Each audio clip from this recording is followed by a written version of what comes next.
यद्वासरे भवति पाण्डुपलाशकल्पम् सम्पूर्णमण्डल शशाङ्क कलाकलाप शोभ्रा गुणा श्रीभुवनं तव लाङ्घयन्ति ये संश्रिता श्रीजगदीश्वरनाथमेकं कस्तान् निवारयति संशयतो यथेष्टं चैत्रां किमात्रयदि ते त्रिदशाङ्गनाभिर्लेटं मनागतिमनोनविकारमार्गं कल्पान्तिकालमरुताचलिताचलेन किं मन्दराभिशिखरं चलितं कदाचित्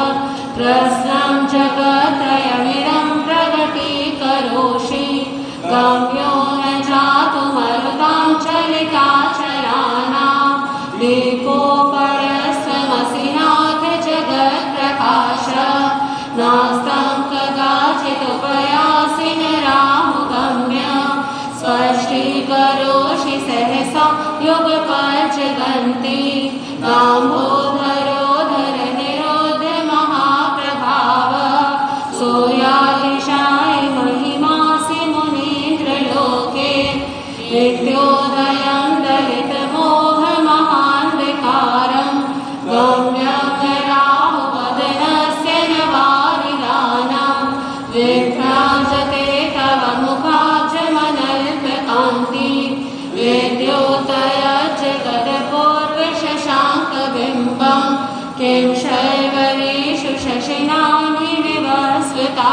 वा युष्मन्मुखेन्दुदलितेषु तमस्सु नाथ निष्मन्निशालिवनशालिनि जीवलोके कायं नियजलहरे जलभारनम्रे यानं यथा त्वयि विभाति प्रतापकाशं नैवं तथा हरिहरादिषु नायकेषु तेजस्फुरन्मणिषु याति यथा महत्त्वं नैवं तु काचशकले किरणाकुलेऽपि मन्ये वरं हरिहरादय एव दृष्टेषु येषु हृदयं त्वयि तोषमेति किं वीक्षितेन भवता भुवि येन नान्यः कश्चिन्मनोहरति नाथ भवान्तरेऽपि स्त्रीणां शतानि शतशो जनयन्ति पुत्रान् धान्यासुतं दधुमहं जननी प्रसूता सर्वादिशो दधति भानि सहस्ररश्मिं प्राच्येव दिग्जनयति स्फुरदंशुजालं त्वामामनन्ति मुनयः परिमां पुमांस मादित्यवर्णममलं तमसः पुरस्तात् त्वामेव सम्यकुपलभ्य जयन्ति मृत्युं नान्यः शिव शिवपदस्य मुनीन्द्रपन्था त्वामव्ययं विभुमचिन्त्यमसङ्ख्यमाद्यं ब्रह्माणमीश्वरमनन्तमनङ्गकेतुं योगीश्वरं विदितयोगमनेकमेकं ज्ञानस्वरूपममलं प्रवदन्ति सन्तः बोधस्त्वमेव विबुधा च ते बुद्धिबोधा त्वं शङ्करोऽसि भुवनत्रयशङ्करत्वात् भ्रातासि धीर शिवमार्गविधिर्विधानात् व्यक्तं त्वमेव भगवन् पुरुषोत्तमोऽसि तोभ्यं नमः श्रीभुवनाधिहराय नाथ तोभ्यं नमः श्रीतितलामलभूषणाय तोभ्यं नमः श्रीजगतः परमेश्वराय तोभ्यं नमो जनभवोदरिशोषणाय तो विस्मयोत्रयति नाम गुणैर्विशेषैः त्वं संश्रितो निरवकाशतया मुनीश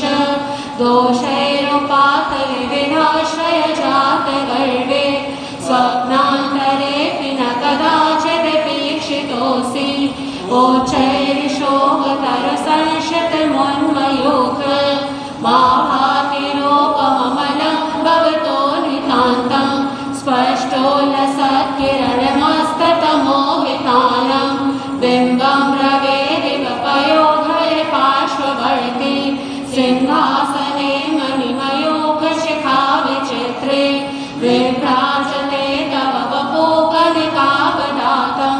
बिम्बं वियद्विलसदंशलतापितानं तुङ्गोदयादिशिरसेव सहस्ररश्मि कुन्दावदात चलचामरचारुशोभं विभ्राजते तव वपूकलधौतकान्तं ओजशशाङ्कशुचिनिर्झरवारिधार मोच्चैस्तटं सुरगिरेरिव शातकुम्भं छत्रत्रयं तव विभाति शशाङ्ककान्त मोच्चैस्थितं स्थगितभानुकरप्रतापं मुक्ताफलप्रकरजालविधृतशोभं प्रख्यापयति जगतः परमेश्वरत्वं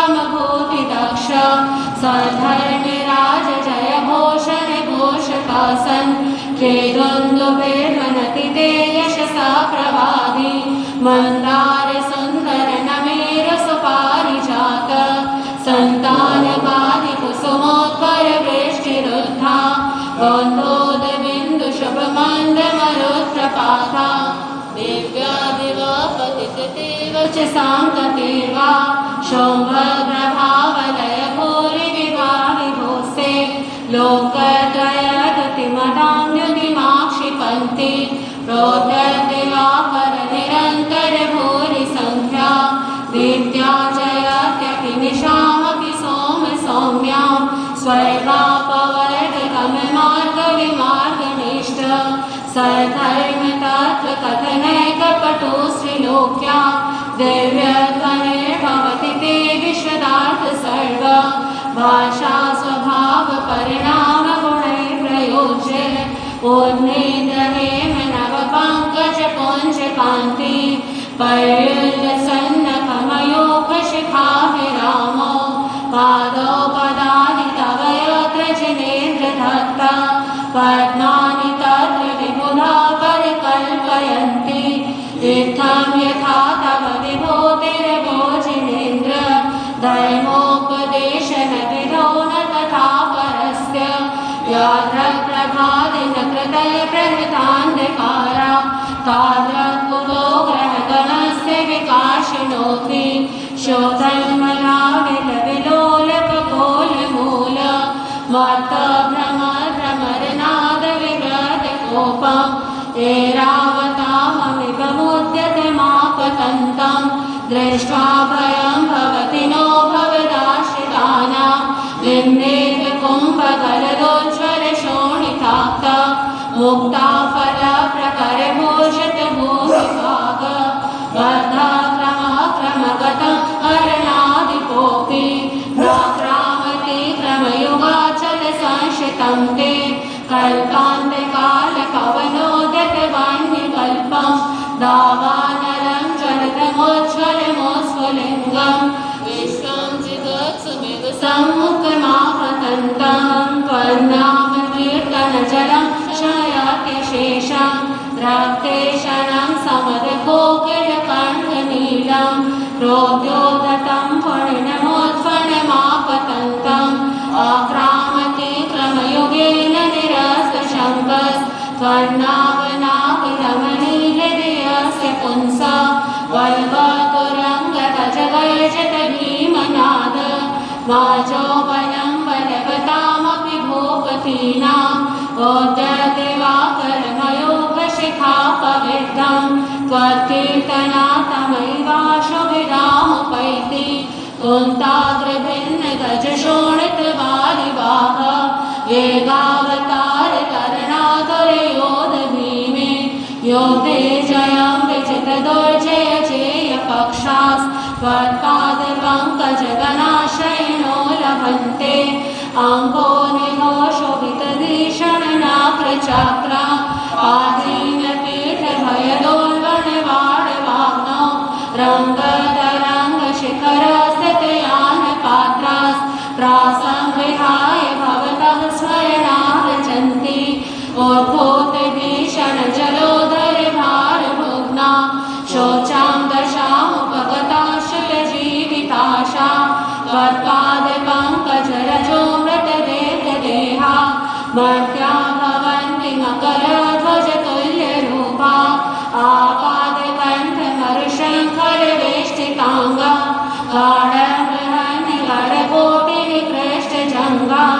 वर्णाम मन्त्रमनिषं मनुजा स्मरन्त सदा स्वयं विगतबन्धभरा भवन्ति मातर्पितेन्द्रव्रतराजगवानिलाहि सङ्ग्रामवारिधि महोदरिवन्दनोत्थं तस्याशुनाशमुपयाति भयं विहेव यस्सावकं स्तवममिंहति मानवीते स्तोत्रस्रजं तव चिरेन्द्रगुणैर्निबध्ना भक्त्या मया विविधवर्णविचित्रपुष्पां भक्ते जनो कण्ठगतामजस्रं तं मानतुङ्गमवशं समुपैति लक्ष्मी तं मानतुङ्गमवशं समुपैति लक्ष्मी भक्तामर प्रणतमौलिमणिप्रभाणा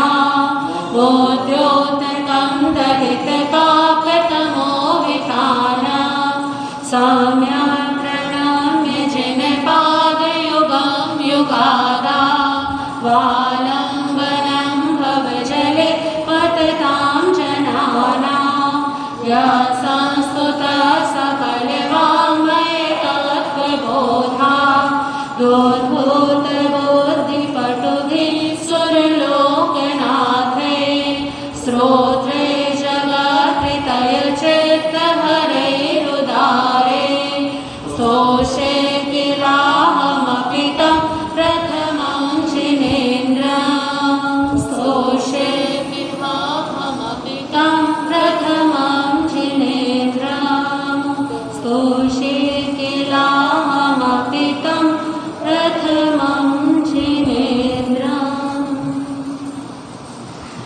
बोलिए प्रथम तीर्थंकर श्री ऋषभदेव भगवान की, आचार्य श्रीमान तुंग जी महाराज की, साध्य श्री वरिष्ठ जी महाराज। बोलिए भगवान महावीर स्वामी की जय। शरण में आए हम तुम्हारी, शरण में आए हम तुम्हारी, दया करो हे दयालु भगवत, दया करो हे दयालु भगवत।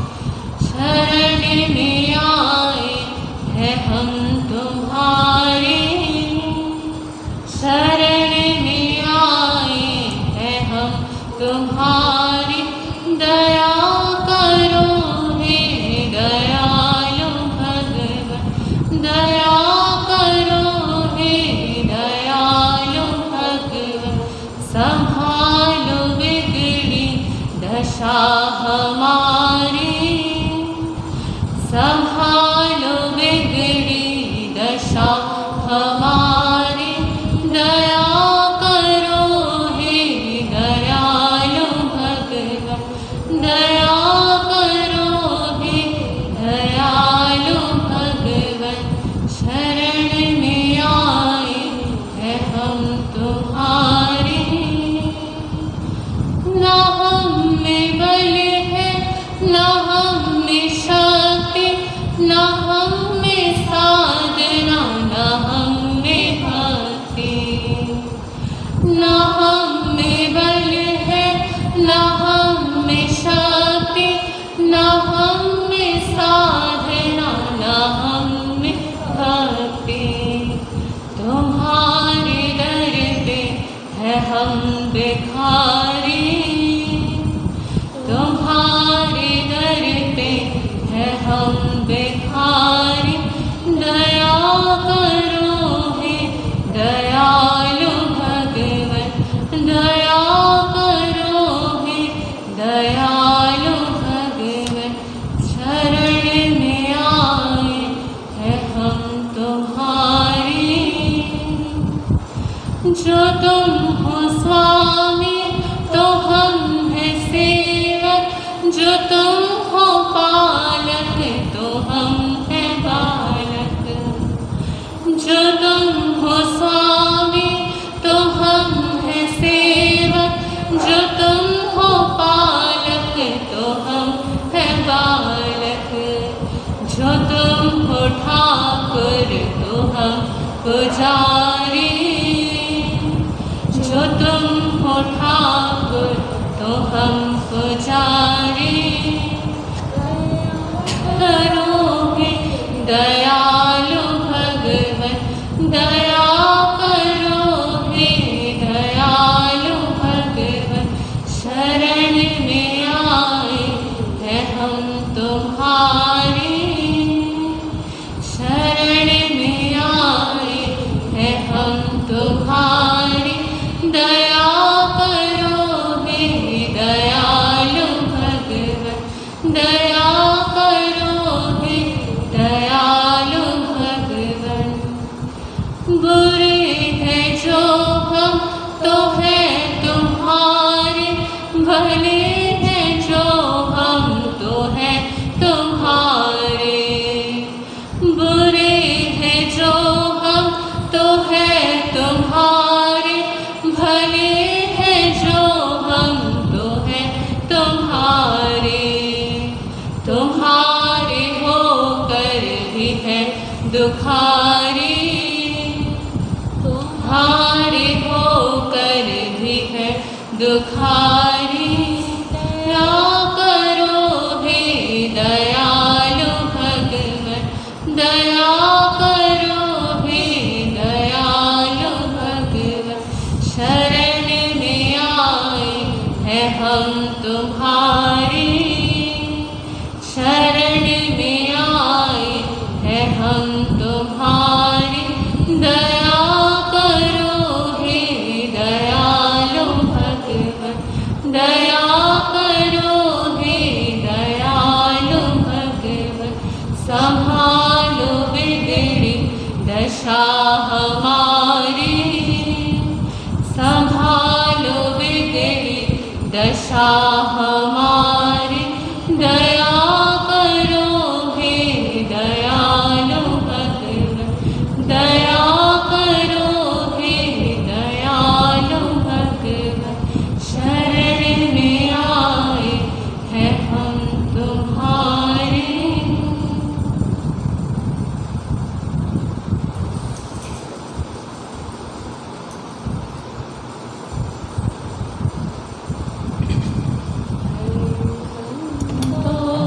भगवन्त इंद्र महिता, सेवाश सिद्धि स्थिता।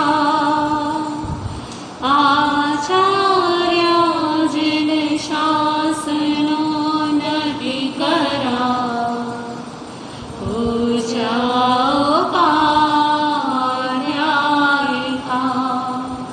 श्री सिद्धान्त सुपाठिका मुनिवरा, रत्नत्रयाराधिका।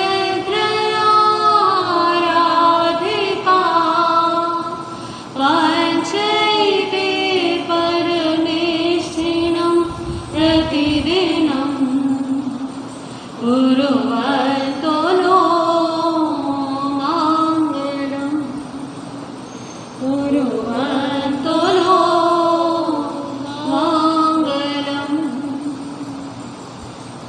मैं देख सकूं तुमको, मुझे ऐसी नजर दे दो। मैं देख सकूं तुमको, मुझे ऐसी नजर दे दो। आवाज भी मेरी तुम प्रभु अपना स्वर दे दो। आवाज में मेरी तुम प्रभु अपना स्वर दे दो। मैं देख सकूं तुमको, मुझे ऐसी नजर दे दो। सर्वप्रथम अहिंसा एवं करुणा के अवतार शासनीश प्रभु महावीर के पावन चरण कमलों में कोटि शतकोटि। परम श्रद्धेय परम वंदनीय ममदाद पुराणी उत्तर भारत सिंधी प्रवृत्ति महासाधी श्री पवन कुमारी जी महाराज पाठ पर विराजमान परम पूजनीय उपाध्याय भगवान पूज्य मुनिराज के चरणों में उपस्थित धर्माग्रह आपके समक्ष विषय चला हुआ है कर्म का, और कर्म में से भी सबसे पहले ज्ञानावर्णीय कर्म के बारे में आप श्रवण कर रहे हैं। ज्ञानावर्णीय कर्म के स्वरूप को आपने समझा और कल चर्चा प्रारंभ हुई कि ज्ञानावर्णीय कर्म ये बंधता कैसे, आता कैसे, क्या कारण है, कौन से ऐसे कार्य हैं जो जब होते हैं जीव के द्वारा तब उसे ज्ञानावर्णीय कर्म का बंध होता है। यानी कि सरल शब्दों में कहें तो कम ज्ञान के क्या कारण है, कम बुद्धि होने के क्या कारण है। तो कारण को समझेंगे तो निवारण भी कर पाएंगे। सबसे पहले क्या जरूरी है, कारण को समझना जरूरी है कि ये कर्म बंधता कैसे है, क्या क्या हमारे द्वारा कार्य हो जाते हैं, कई बार जाने में और कई बार अनजाने में, कई बार उपहास में, कई बार वैर में, ईर्ष्या में। जब जब ये कार्य होंगे तब हमारे ज्ञानावर्णीय कर्म का बंध होगा, यानी हमारे ज्ञान पर क्या आ जाएगा, आवरण आ जाएगा। तो हम चाहते हैं कि हमारे ज्ञान पर आवरण ना आए, तो इन कारणों से हमें क्या करना है, दूर होना है, स्वयं को बचाना है। तो 3 कारण तो आपने कल सुने थे। कौन कौन से कारण थे मोहन भाई? आप भी बताओ, सुना था आपने भी। ज्ञान का अपमान करना, ज्ञानी का अपमान करना, ज्ञान को छिपाना, ये 3 कारण। आगे के कारण आज जानेंगे कि बाकी अन्य 3 कारण कौन से हैं। अगला कारण है ज्ञानदाता का नाम छिपाना। किसी ना किसी से ज्ञान मिला, किसी ना किसी से कोई ना कोई तो ऐसा जीवन में होता है जो गुरु बनकर के ज्ञान देता है। कभी कभी ऐसा होता है कि व्यक्ति अभिमान में आकर के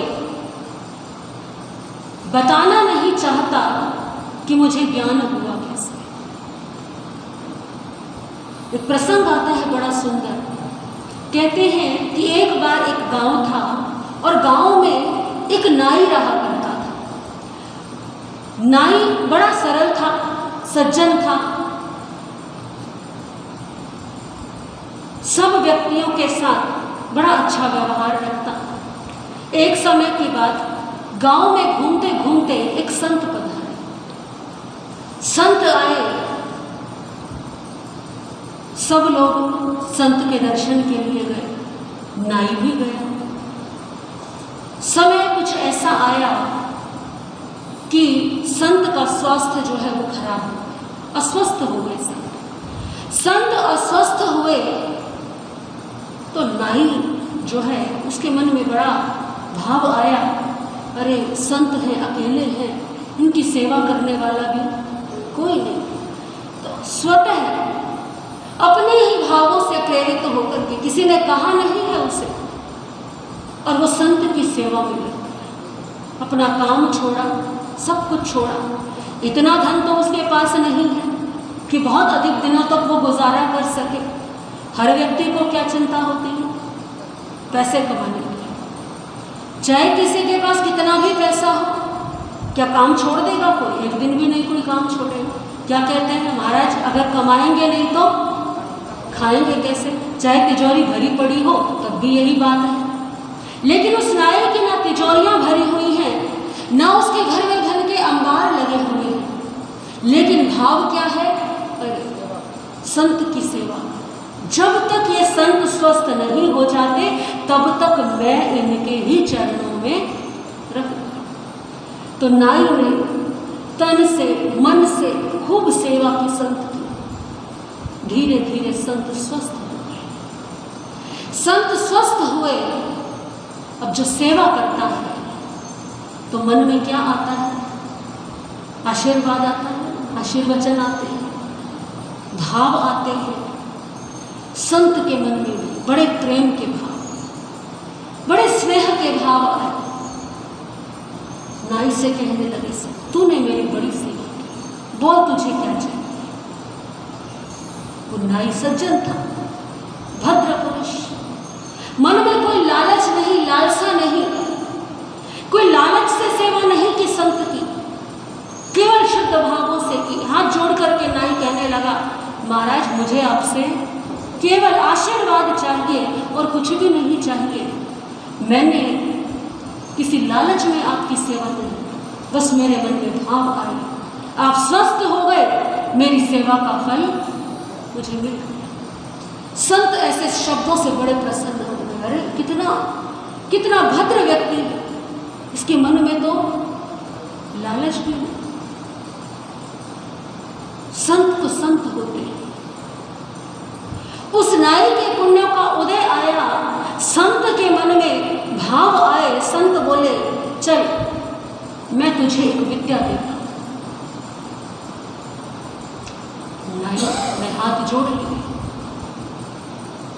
संत ने एक मंत्र दिया, बोले जा इसका पाठ करना, और इसका पाठ करोगे जब ये सिद्ध हो जाएगा, बहुत जल्दी सिद्ध हो जाएगा, मेरा आशीर्वाद है।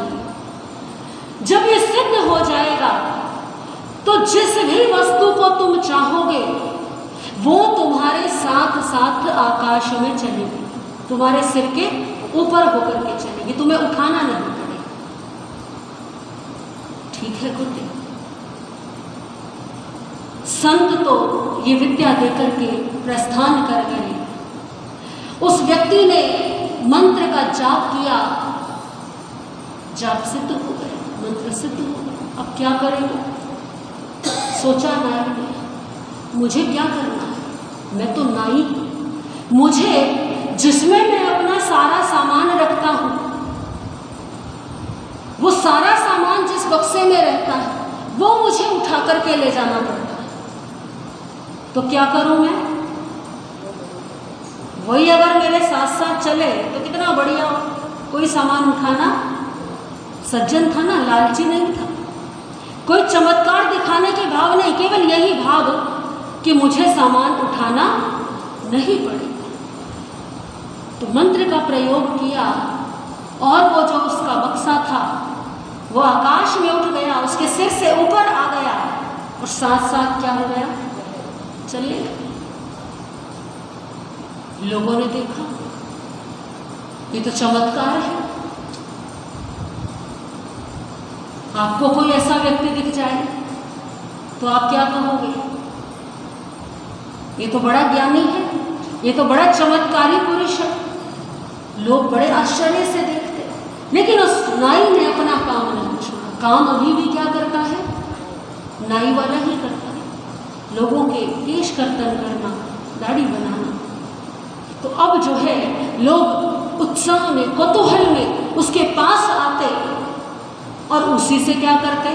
काम करवाते। धीरे धीरे उसकी आयु भी क्या है? बढ़ने लगी। बड़ा खुश है नाई, ये तो बहुत बढ़िया हो गया, संत ने बड़ी बढ़िया विद्या सिखा दी मुझे। लोग अपने आप ही क्या हो जाते हैं? मेरे पास आ जाते हैं। अब नाई ने क्या सोचा कि एक गांव में तो कितना ही काम मिलेगा, धीरे धीरे क्या किया जाए? आसपास के क्षेत्रों में जाया जाए, लेकिन ज़्यादा दूर नहीं जा सकता क्योंकि उसका घर कहाँ है? उस गांव में। धीरे धीरे उसकी प्रसिद्धि फैलने लगी। प्रसिद्धि फैली तो दूर दूर से लोग देखने के लिए आते, उससे काम भी करवाते, उसको पैसे भी मिलते, इनाम भी मिलता। धीरे धीरे वो नाई जो है वो खूब संपन्न। संयोग कुछ ऐसा बना कि एक और संत, कोई युवा संत उस गांव में आया। युवा संत गांव में आया, लोग दर्शन के लिए गए। अब किसी क्षेत्र में कोई ऐसा चमत्कारी व्यक्ति रहता हो और उसकी चर्चा चारों तरफ ना हो, ऐसा तो उस युवा संत ने भी सुना था। किसके बारे में? उस नाई के बारे में। तो वो युवा संत भी चाहते थे कि उस नाई से एक बार मिला जाए। तो नाई के दर्शन करने के लिए आया। नाई के मन में आज भी संतों के प्रति वही आदर का भाव है, वही सम्मान का भाव है। नाई ने दर्शन किए, पूछा उस संत ने, भाई ये विद्या तुमने कहाँ से सीखी? महाराज ये विद्या मैंने एक संत से सीखी, एक संत ने मुझे आशीर्वाद में दी। अच्छा। उस युवा संत ने सोचा कितना अच्छा हो ये विद्या किसके पास आ जाए, मेरे पास भी आ जाए। अगर मेरे पास ही विद्या आ जाए तो कितने लोग मुझसे प्रभावित होंगे, कितने लोग मेरे भक्त बनेंगे। क्या तुम ये विद्या मुझे सिखा सकते हो? नाई जो है वो बड़ा सरल था, कहने लगा महाराज इसमें क्या बात है, मुझे भी संत से मिली और आप भी संत हो, आप भी ले लो। ठीक है।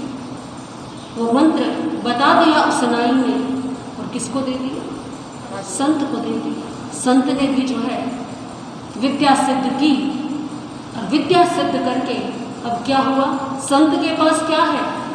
अपना कुछ जो सामान वो सब कहाँ चलने लगा।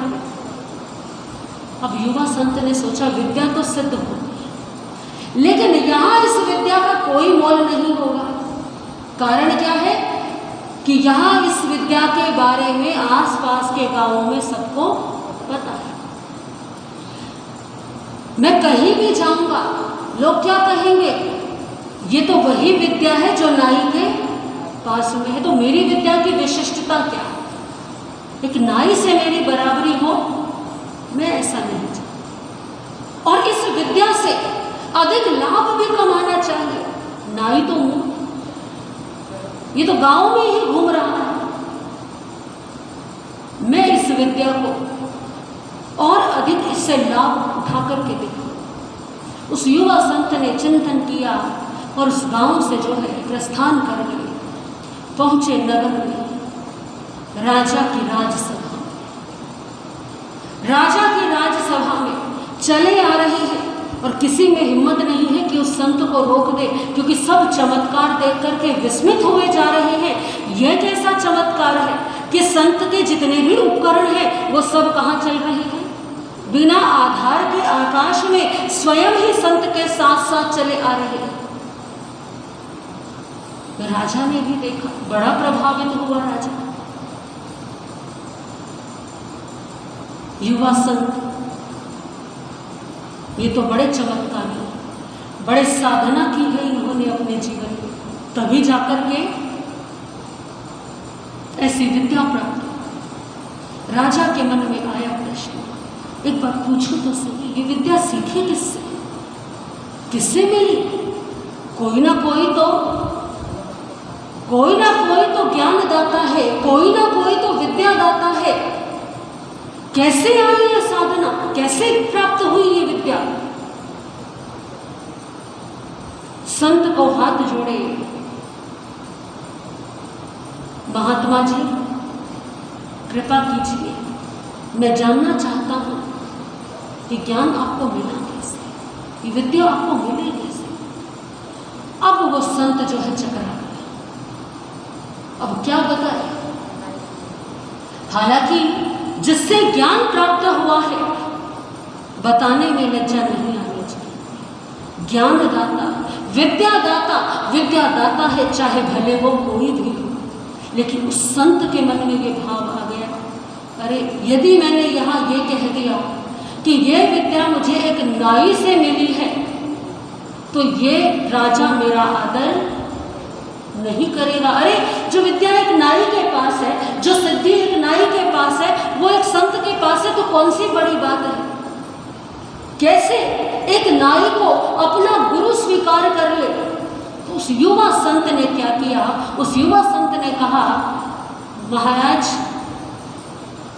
एक बड़े विद्वान संत थे।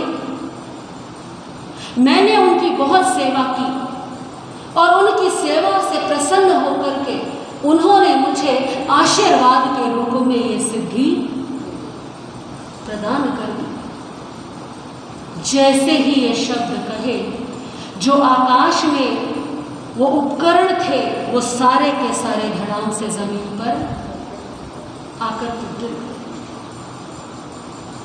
राजा भी देख रहा, मंत्री भी देख रहे, सभासद भी देख रहे और वो संत भी, वो महात्मा भी देख रहे। समझ गया राजा, कुछ ना कुछ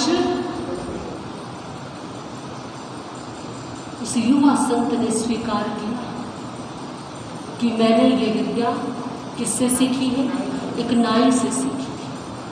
तो ज्ञानदाता का नाम छिपाना, जो विद्या थी वो वहीं पर क्या हो गई? नष्ट हो गई। जो उसका प्रभाव था वो वहीं पर क्या हो गया? समाप्त हो गया। तो हमारे आगम कहते हैं कि जिनसे ज्ञान प्राप्त हुआ हो, साधक कभी भी साधक को उनका कृतज्ञ होना चाहिए। मन में श्रद्धा के समर्पण के भाव होने चाहिए, ना कि अभिमान में आकर के क्या करें? उस नाम को क्या कर दे? छुपा दे। ये सोच करके कि लोग क्या सोचेंगे, लोग क्या कहेंगे। लोग कुछ कहें ना कहें, लेकिन अपने ज्ञानावरणीय कर्म का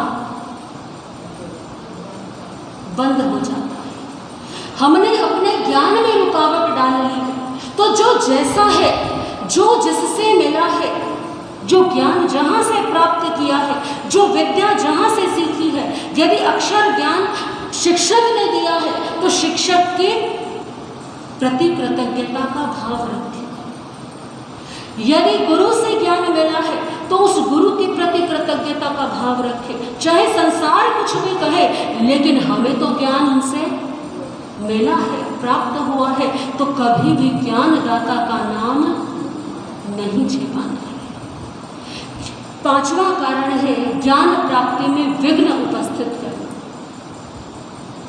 ज्ञान प्राप्ति में विघ्न कैसे उपस्थित होता है? मान लीजिए कोई साधक ज्ञान प्राप्त कर रहा है, ज्ञान अर्जन में लगा हुआ है, और हमने जाकर के उसको डिस्टर्ब कर दिया। कोई संत या साध्वी ज्ञान अर्जन कर रहे हैं, आप दर्शन करने गए, आप उनके पास बैठे और कुछ देर में आपने उनसे व्यर्थ की सांसारिक चर्चा करनी शुरू कर दी, तो क्या हो गया? उनके ज्ञान प्राप्ति में विघ्न उपस्थित हो गया। ये तो संत साध्वी की बात है। आपके घरों में बच्चे हैं, बच्चे पढ़ रहे हैं। अब कई बार कुछ परिवारों में ऐसा होता है कि जब बच्चे पढ़ रहे होते हैं तो उन्हें कोई भी काम, कुछ भी बात उनसे नहीं की जाती। लेकिन कुछ घरों में ये विवेक नहीं होता। बच्चे पढ़ रहे हैं और घर के बड़े आवाज़ लगाते, जाओ जाकर के ये चीज़ लेकर के आओ, जाओ ये काम कर दो। और ऐसा एक बार नहीं, ऐसा बहुत बार क्या होता है? बार बार उस विद्यार्थी को उठना पड़ रहा है। उठ कर के वो जाता है, उसकी जो एकाग्रता है वो भंग हो जाती है। कई बार कुछ ऐसे परिवार होते हैं जहाँ ये कहा जाता है, अरे पढ़ाई तो बाद में भी कर लेना, पहले एक काम करो, वहाँ हमारे साथ चलो। तो ज्ञान प्राप्ति में, ज्ञान चाहे वो अक्षर ज्ञान हो, चाहे वो स्वाध्याय हो, चाहे वो किसी भी विद्या को ग्रहण कर रहा हो, लेकिन किसी के भी ज्ञान अर्जन में यदि हमने विघ्न उपस्थित कर दिया। कई बार कुछ लोग क्या होते हैं, पड़ोसी का बच्चा बहुत अच्छा है पढ़ने में, पड़ोसी दूसरा नहीं चाहता कि ये बहुत पढ़े, उसके माता पिता के पास जाकर के इस तरह की बातें करना, अरे आजकल तो बच्चे ज़्यादा पढ़ लिख जाते हैं ना, तो माँ बाप की सुनते नहीं हैं। बच्चों को ज़्यादा पढ़ाना नहीं चाहिए। अपने बच्चों को भले ही अच्छी शिक्षा दिलवा दे, लेकिन कुछ लोग दूसरों के विद्या में, दूसरों के ज्ञान अर्जन में बाधा उपस्थित कर देते हैं। तो किसी भी कारण से यदि हमारे कारण किसी की ज्ञान प्राप्ति में विघ्न उपस्थित हो गए, बाधा आ गई, तो उसका दोष किसको है? हमें ज्ञानावरणीय कर्म का बंद होगा, तो प्रयास कीजिए कि जब कोई पढ़ रहा है, जब कोई विद्या ग्रहण कर रहा है, ज्ञान ले रहा है, स्वाध्याय कर रहा है, तो उसे बीच में डिस्टर्ब ना करे, उसे अपना ज्ञान अर्जन पूरा करने दे। कोई अति विशिष्ट कारण हो तो ही उसे जो है उससे बातचीत करें। ज्ञानावरणीकरण के बंध के और कौन से कारण हैं? एक कारण विशेष बचा हुआ है, उसके विषय में जैसे समय होगा वैसे चर्चा करेंगे। आज की चर्चा में देखिए पूज्य गुरुदेव गुरुदेव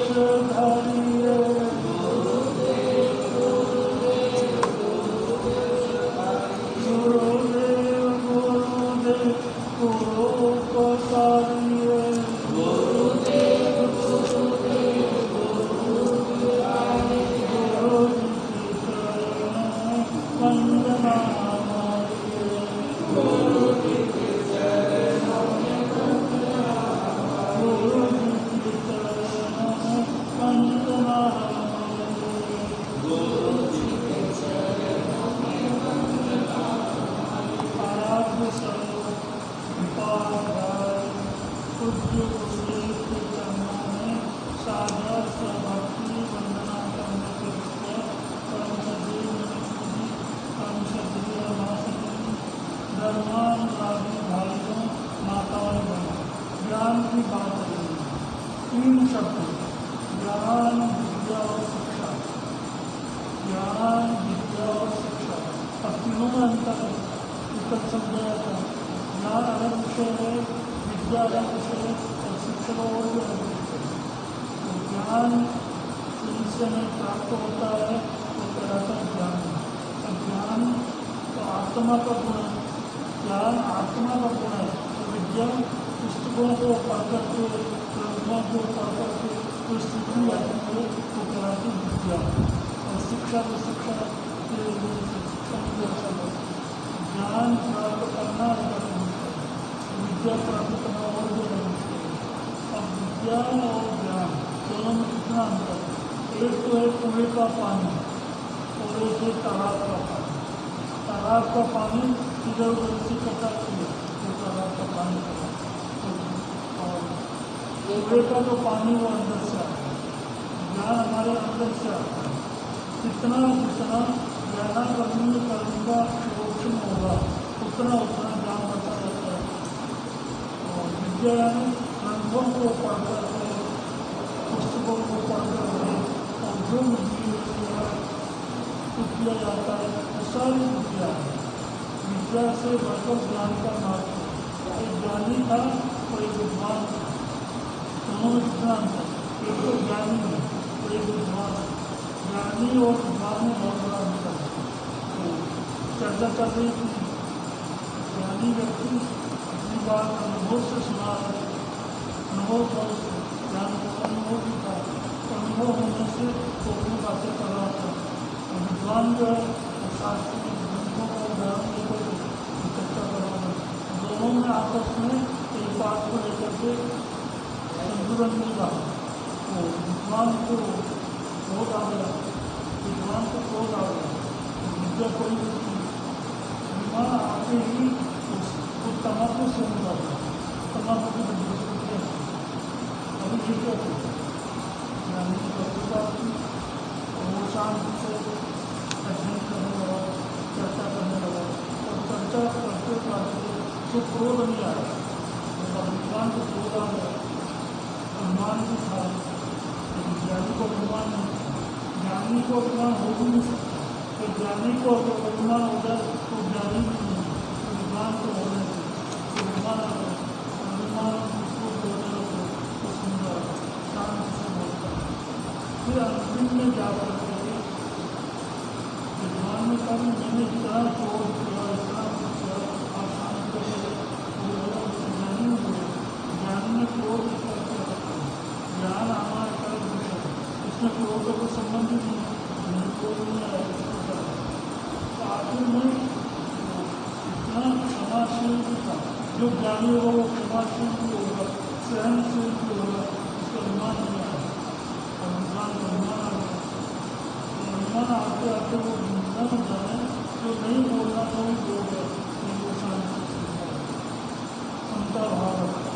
मन में समता का भाव रखने से उसके सामने पानी पानी हो गया, इतना करने पर भी उसको कोई तकलीफ नहीं तो मैं बोला उसे भी पश्चाताप होने लगा। पश्चात के बाद में उसको ताप में रानी का अनुभव होने लगा। अरे मैंने वास्तव में अगर ज्ञानी होकर भी उसने अनुमान होकर भी शोध नहीं की, ये वास्तव में क्षमाशील है। मैं पढ़ा लिखा होकर भी अनुमान था, उसको भी बहुत खड़ा है। कहने का भाव है, जहाँ ज्ञान है काम का नहीं आता, जहाँ ज्ञान काम का आएगा, और जहाँ विद्वान है विद्या है पंचाली है उनका भी आएगा नहीं। ऐसा कभी नहीं विद्वान और अंतर में दोनों बातें करती है। तो ज्ञानी व्यक्ति सहज में शांति भाव में बना रहेगा, शांति भाव कहने का भाव है, जहाँ क्रोध है, मान है, माया लोग विद्वान है, और जहाँ क्रोध नहीं, मान नहीं, माया लोग और ज्ञान होना बहुत प्रकार है, और विद्वान होना एक प्रकार है।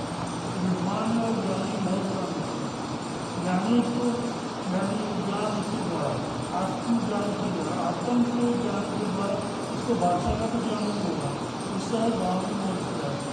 विद्वान को तो भाषा का भी ज्ञान होगा। कहने का द्वारा जहाँ जहाँ अभिमान है वहाँ बहुत बड़ा कर्मबंधन है, और ज्ञानी की कर्म की निंदा होती है।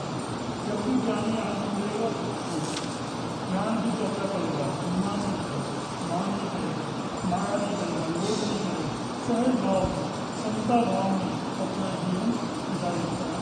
हमारे जीवन में ज्ञान रहे, लेकिन विद्या न रहे।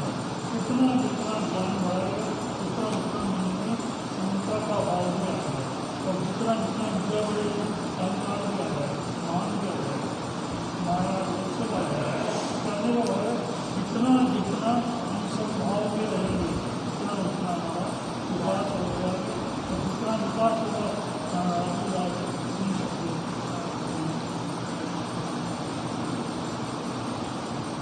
सभी साथ मिलकर के दो पंक्तियां गुनगुनाएंगे। महावीर की वाणी से, महावीर की वाणी से जिसको प्यार हो गया, संसार सागर से वही पार हो गया।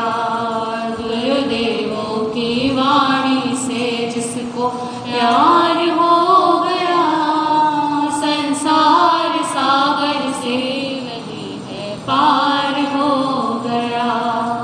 पापों का अंधकार जो था सब ही मिट गया, हाँ सब ही मिट गया। पापों का अंधकार जो था सब ही मिट गया, हाँ सब ही मिट गया। इससे ही सत्य सूर्य का, इससे ही सत्य सूर्य का दीदार हो गया, संसार सागर से वही है पार हो गया, संसार सागर से वही पार हो गया। कल गुरुवार 1 अगस्त दोपहर 1 से लेकर के 5 बजे तक 5 सामायिकों की आराधना जो है हमारी बहनों के लिए जैन साध्वी पद्मावती निकेतन में रखी गई है। आप सभी अधिक से अधिक संख्या में आए, 5 सामायिक की आराधना करें, और इन सामायिक के समय में आप ये ना सोचें कि हम वहाँ बैठ करके करेंगे क्या, क्योंकि ज्ञान अर्जन का बहुत अच्छा सुंदर अवसर है। आपको बहुत सारी जानकारी, बहुत सारा ज्ञान सीखने को मिलेगा, बहुत आनंद आएगा। तो आप 5 सामायिक करने के लिए जो है अधिक से अधिक संख्या में हमारी बहनें वहाँ पर आए। परसों शुक्रवार को चिंतामणि श्री पार्श्वनाथ भगवान और माँ पद्मावती की आराधना सभी मिलकर के सामूहिक रूप से करेंगे, जिसमें महामंगलकारी चिंतामणि श्री पार्श्वनाथ भगवान की स्तुति उपसर्गहर स्तोत्र, जिसका नाम ही क्या है, उपसर्गहर स्तोत्र, जिसकी रचना आचार्य भद्रबाहु ने जैन समाज पर आए हुए उपसर्ग को दूर करने के लिए की थी। इस जीवन में ऐसा कोई संकट नहीं, जब कोई विशेष संकट आता है, विशेष परिस्थिति आती है, तो हमारे पूज्य गुरु भगवान पुण्य जी महाराज उपसर्ग स्तोत्र का पाठ जो है करवाते हैं। विशेष रूप से ये चिंतामणि श्री पार्श्वनाथ भगवान की स्तुति है और इसका विधि पूर्वक पाठ करने से सभी प्रकार के उपसर्ग और कष्ट दूर होते हैं। तो उपसर्ग स्तोत्र का सभी मिलकर के पाठ करेंगे। शुक्रवार को 2 अगस्त को चिंतामणि श्री पार्श्वनाथ भगवान पद्मावती आराधना के लाभार्थी रहेंगे श्रीमती मनीषा जैन, जगदीप जैन, C 125। रविवार को चिंतामणि श्री पार्श्वनाथ भगवान की कथा का द्वितीय भाग आप श्रवण करेंगे और इसके साथ साथ द्वितीय शमन संकेत द्वितीय पट्टधर आचार्य सम्राट पूज्य श्री आनंद ऋषि जी महाराज का मंगलमय जन्मोत्सव मनाएंगे, उनका गुणगान भी करेंगे। 4 अगस्त को प्रवचन के तुरंत पश्चात ही 10 से 11 बजे बच्चों के लिए ड्राइंग कंपटीशन रखा गया है, जिसमें सभी आयु वर्ग के बच्चे भाग ले सकते हैं। बड़े बच्चे अपनी स्वतंत्र इच्छा से कोई भी जो है धार्मिक चित्र बना सकते हैं, अपने साथ अपने कलर, अपनी जो शीट है और अपना बोर्ड इत्यादि लेकर के आए, जिस भी माध्यम से वो पेंटिंग या कलर करना चाहे, ड्राइंग बनाना चाहे। जो छोटे बच्चे हैं उनके लिए प्रश्न आया था कि वो भी आ सकते हैं क्या, तो बिल्कुल आप छोटे बच्चों को भी ला सकते हैं। उनके माता पिता उनके लिए कोई भी एक चित्र जो है कंप्यूटर से प्रिंट आउट निकाल करके ले आए और बच्चे उसमें बैठ करके क्या करें, कलर करें। बच्चों के जो माता पिता हैं या पेरेंट्स में से कोई एक उनके साथ बैठ करके उनका मार्गदर्शन कर सकते हैं। बच्चे ड्राइंग करने में या चित्र बनाने में यदि कोई सहयोग लेना चाहते हैं, अपने सामने कोई चित्र रखना चाहते हैं, तो वो भी रख सकते हैं, उसको देख करके भी बच्चे बना सकते हैं। तो आप सभी अपने अपने बच्चों के नाम लिखवाइए, रजिस्ट्रेशन कराइए, ताकि बच्चों के लिए जो पारितोषिक है उसकी व्यवस्था की जा सके, क्योंकि जब तक नाम नहीं आएंगे तब तक संख्या का अनुमान भी नहीं होगा। अपने आसपास के बच्चों को भी सूचित कीजिए, जैन अजैन सभी बच्चों को इस प्रतियोगिता में लेकर के आइए। प्रतिदिन प्रवचन का श्रवण आप कर ही रहे हैं, थोड़ा सा और समय से आने का भाव रखिए। सभी प्रेम और श्रद्धा के भावों से जयकारे लगाएंगे।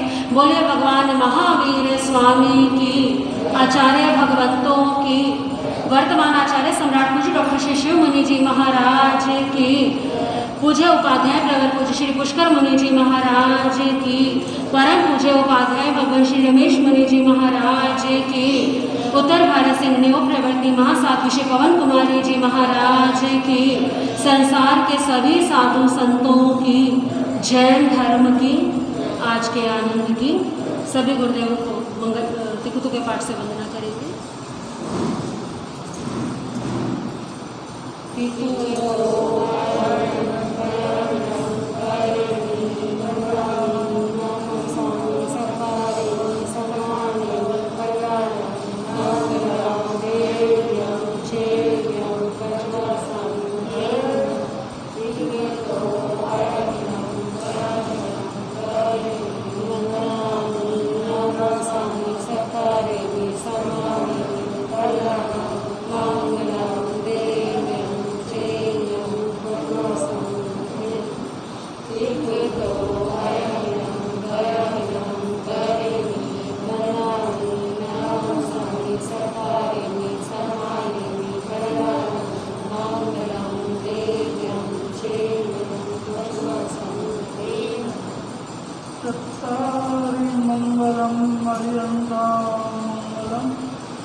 ये